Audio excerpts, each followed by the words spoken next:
Саламатсыздар ма, құрметті оқушылар. Бүгін сіздермен бірге математиканың жалпы физикадағы орнын қарастыратын боламыз. Например, математиканың орны физикадағы это балықтың өміріндегі балық үшін судың орны қандай болса, физика үшін де математиканың орны тура сондай. То есть рыба без воды бола алмайды. И физика тоже без математики бола алмайды. Сондықтан да математиканың орны физикада өте маңызды. Сондықтан да мен болашақта сабақтарды үйреткен кезімде обязательно физиканың тақырыбына сәйкес қандай математикалық формулалар керек, соларды да обязательно түсіндіріп өтем. Например, біз квадраттық бір формулаларды өтсек, ол жақта мен обязательно түбірасты дегенде, вейт теоремасы дегенде соның барлығын үйрететін боламын. Қосу азайтуды дұрыс түсініп алайық.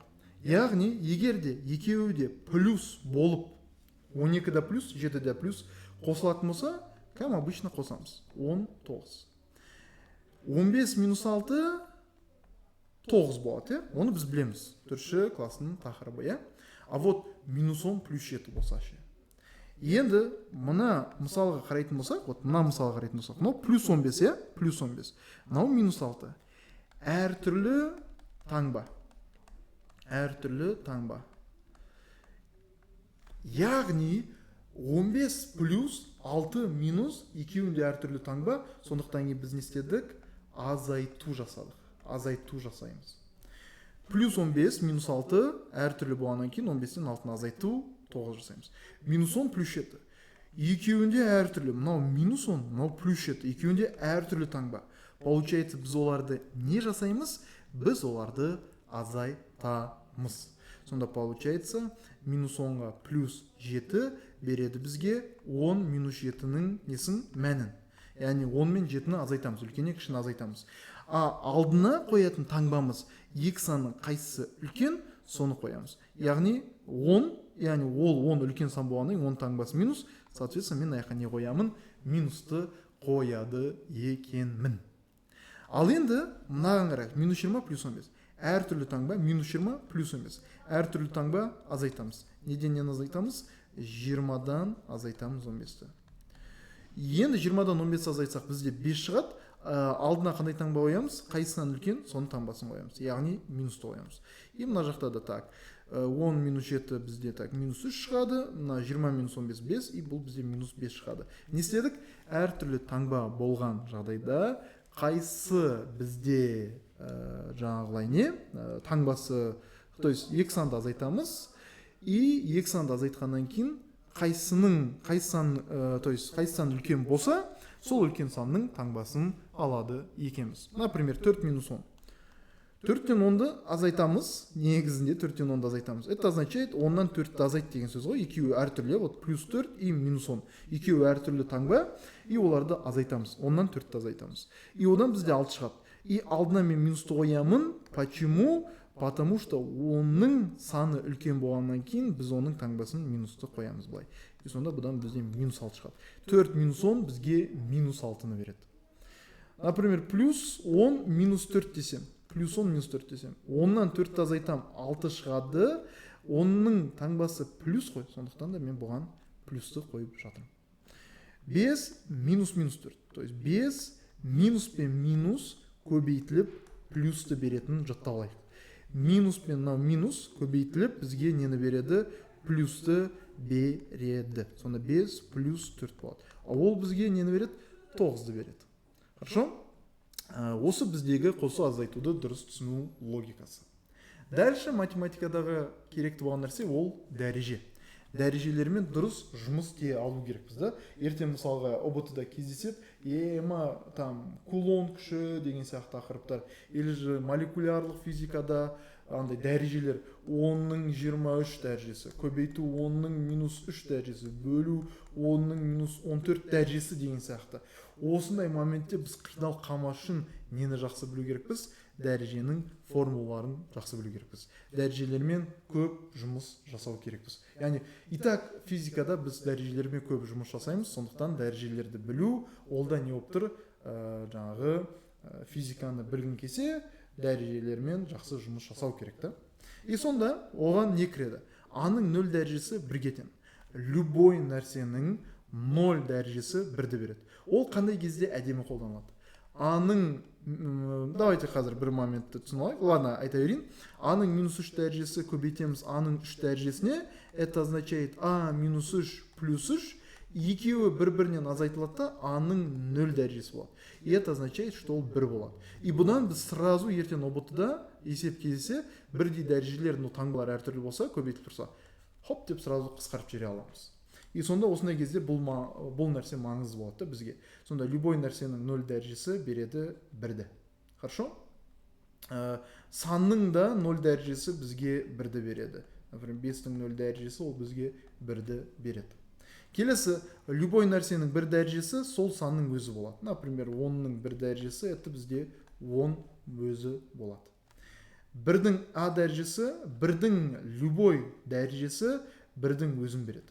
Яғни 1-дің 10 дәрежесі де 1, 1-дің 8 дәрежесі де 1 болады. 1-ді 1-ге көбейте берсең 1 шығады. Келесі, өте маңызды болғатқан нәрселер. Бірдей негіз а көбейтіліп жатыр әртүрлі дәрежелерге. Сонда аның n дәрежесі көбейтіледі аның m дәрежесіне. Дәрежелер қосылады. Мен жаңа айтып кеттім ғой, типа аның минус 3 дәрежесі көбейтеміз аның плюс 3 дәрежесіне. Негіздері бірдей, көбейту болған кезде дәрежелері қосылады деген айтып кеттім ғой басында. Тура сол логикаға, осы логикаға сәйкес, мен жаңа мысал ретінде келтірген сияқты, негіздері бірдей болса, дәрежелер әртүрлі болып көбейтілсе, дәрежелер қосылады. Например, 10-ның 5 дәрежесі көбейтеміз 10-ның 6 дәрежесі, аның деппін ғой, кешірім сұрайын, 10-ның 6 дәрежесі, именно 10-ның 5 дәрежесі қосылады, 10-ның 11 дәрежесі болады. То есть, негіздері бірдей 10-10, дәрежелері әртүрлі и көбейтіліп тұрса, сол дәрежелер қосылып жазылады. А енді бөлу болса, яғни бізде бөлу көбінесе бөлшек түрінде беріледі. Например, 10-ның 8 дәрежесі бөлінген а деппін ғой, давайте 10 деп жазайық. Неге мен 10-ды көп жазып жатырмын? Өйткені ертең ОБТ-да физиканың задачаларында көбінесе 10-ның осындай дәрежелерін келтіру керек боламыз да. 10-ның 8 дәрежесін бөлеміз 10-ның 3 дәрежесіне. Бұл жағдайда дәрежелер азайтылады. Ё-май, неге а деп жазып кете беремін? 10-ның сонда 5 дәрежесі болады. 10-ның 8 дәрежесін азайтамыз, 3 дәрежесін, 10-ның 5 дәрежесі болады. То есть бөлу кезінде дәрежелер азайтылады. Ал енді дәреженің сыртында дәреже болса, 10-ның квадраты деп тұр, и сыртында, например, 3 дәреже деп тұр. Бұл жағдайда 2 мен 3 көбейтіледі. 10-ның 6 дәрежесі болып кетеді. Яғни, егер де бізде дәреженің сыртында дәреже болса, дәрежелері көбейтілетін болады. Например, 10-ның 3 дәрежесі, сыртында 3 дәрежесі болса, 10-ның деп. Ой, ё-майо. Мынау а деген менің түсіме кіретін болды ғой, ё-майо. Бүкіл 10-ның жерінде а деп жазып қойып жатырмын. Сонда 10-ның 9 дәрежесі болады. Дәреженің сыртында дәреже көбейтіледі. Ал енді общий жақша бар, а көбейту б, и сыртында n дәреже бар. Бұл n дәреже каждыйына әсер етеді деген сөз. Ертең мысалға бізде былай болуы мүмкін да. 2x деп тұруы мүмкін. И сыртында квадрат дейді. Осы моментте біз 2-ні да квадраттаймыз, 4 қыламыз. И x-ті да квадраттаймыз, 4x квадрат қыламыз. То есть каждыйы бізде не істеу керек? Квадратталу керек. Сол кезде ол 4x квадрат болады.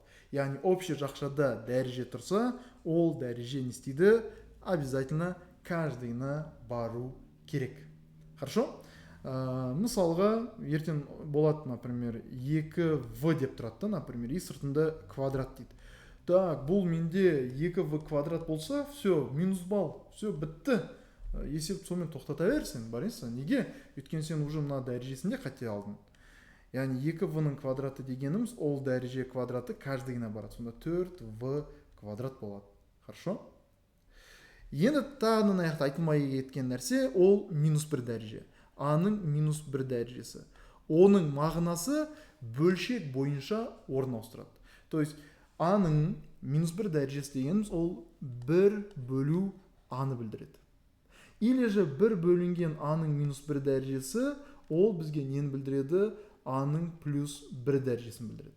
Сонда бұдан нені түсінуге болады? Аның плюс 1 дәрежесі болған кезде ол үстіге барса, ол үстіге барса, оның дәрежесі минус 1 болады. А ол минус 1 болса, және үстіге көтерілсе, оның дәрежесі плюс 1 болады. Яғни, одан не түсінуге болады? Бөлшек бойынша бөлімде тұрғаны алымына кетсе, дәрежесі өзгереді. Мысалға, 1 бөлінген x-тің минус 3 дәрежесі. Үстіне барады, не болып барады? X-тің кубы болып барады. Ал егер 1 бөлінген x-тің кубы болып үстіге баратын болса, x-тің минус 3 дәрежесі болады. Яғни, жігіттер, қыздар, маңызды болған нәрсе, бөлімде тұрған заттың дәрежесі таңба жағынан ауысады, егер алымына кетсе. Мысалға, ертең ұбт-да болады 1 бөлінген 10-ның кубы деген сияқты. Куб үстіне жібереміз, бұл 10-ның минус 3 дәрежесі болады. Мынау 1 бөлінген 10-ның кубы үстіне кетсе, 10-ның минус 3 дәрежесі болады. И сонда получается, біз үшін нені жаттау керек болыпты? Бізге нені жаттау керек болып тұр? Что дәрежесі плюс болса, үстіне барып таңбасы минусқа ауысады. Дәрежесі минус болса, үстіге барып таңбасы плюсқа ауысады деп жаттау керек. Жалғастырайық. Келесі, давайте мына кішігірім мысалдарды орындапсақ. С квадрат сыртында куб. Дәреженің сыртында дәреже болса, дәрежелер көбейтіледі. Шығады бізде с-ның 6 дәрежесі. Дәреженің сыртында дәреже, дәрежелер көбейтіледі. С-ның 12 дәрежесі. Так, с-ның квадратының сыртында куб тұр. То есть с 6 дәреже болады, өйткені 2 мен 3 көбейтіліп кетеді. Көбейтеміз с-ның 8 дәрежесі, бөлеміз астында 3-ті 4-ке көбейтсек с-ның 12 дәрежесі. Үстінде екеуі көбейтіліп тұр. Значит, олардың негіздері бірдей болса, дәрежелер қосылады. С 14 дәреже болады. 6 мен 8 қосылады да 14 дәреже болады. Ал астында с 12. Получается, астындағы с ол 12. 12 үстіге кетеді, 14-тен 12-ні азайтамыз. Дәрежелерін істейді, азайтылады. Сонда ол с-ның несі болады? Квадраты болады. Яғни дәрежелері азайтылды. Өйткені үстіндегісі бізде 14 дәреже, астындағысы 12 дәреже. 12 үстіге көтерілген кезде не болып барады дедік? Минус болып барады. Яғни айтып кеттім ғой, міне x-ның кубы бар, ол үстіге кетті, x-ның минус 3 дәрежесі болып барды. С-ның 12 дәрежесі бар, ол үстіге кетті, минус 12 болып барды. Хорошо? Келесі мынаны көрейік. Үстінде d мен d негіздері бірдей, көбейтіп тұрса, дәрежелер қосылады. Значит, d-ның 8 дәрежесі болады. Ал астында d-ның 2 мен 3 көбейтіледі, дәреженің сыртында дәреже болғаннан кейін 6 дәрежесі болады. Потом d-ның 8 дәрежесінен азайтамыз 6 дәрежені, өйткені мынау үстіне кетсе минус 6 болып барады. И сонда бұл d-ның квадраты болып шығады екен. D-ның квадраты болады. Давайте осы моменттерді бір тоже қарастырып жүрейік. Көбейту, значит, біз дәрежелерді қосамыз. Сонда 10-ның 8 дәрежесі қосылған минус 5 дәрежесі қосылған минус 6 дәрежесі. Егер де біз сразу көбейту кезінде минус дәрежелерді былай көріп тұрсақ, как есть жаза берсек болады. Неге? Өйткені мынау плюс қой. И біз плюсқа минусты көбейтсек, по-любому сол 5-тің минус несін таңбасын алдыға қоямыз. Плюс пен минус қайтадан аяқта да минус береді. То есть 10, 8, минус 5, минус 6-дан түк өзгешелік болмай қалады. Сонда қалай біз көбейтіліп тұрса, дәрежелері қандай болып тұрса, тура солай жаза беру керекпіз. Например, 10-ның 7 дәрежесі көбейту 10-ның минус 2 дәрежесі көбейту 10-ның 3 дәрежесі. Мен бұны сразу 10-ның 7 минус 2 қосу 3 деп жазасам болады. Өйткені ол жаңағы көбейту кезіндегі дәреженің өзінің жазылуын көрсетеді. Өйткені мына дәрежелердің бәрін тақ қосамыз, но мына қосқан кезде қосу мен минус таңбаны береді. Яғни егер олар осындай түрде жазылса. И сонда мынаның ответі так 8 минус 5 3, 3 минус 6, оның минус 3 дәрежесі болады. Или же мынау бізде, например, оның 8 дәрежесін береді деген сияқты мынау. Енді мынаны көрейік, давайте. Үстінде 10-ның 15 плюс 7 22 дәрежесі болады, 15 плюс 7. И астында 10-ның 19 дәрежесі.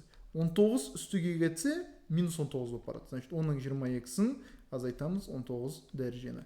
Сонда ол 10-ның кубы болып есептеледі. 22-ден 19-ға азайттық, 10-ның кубы болып тұр. Хорошо?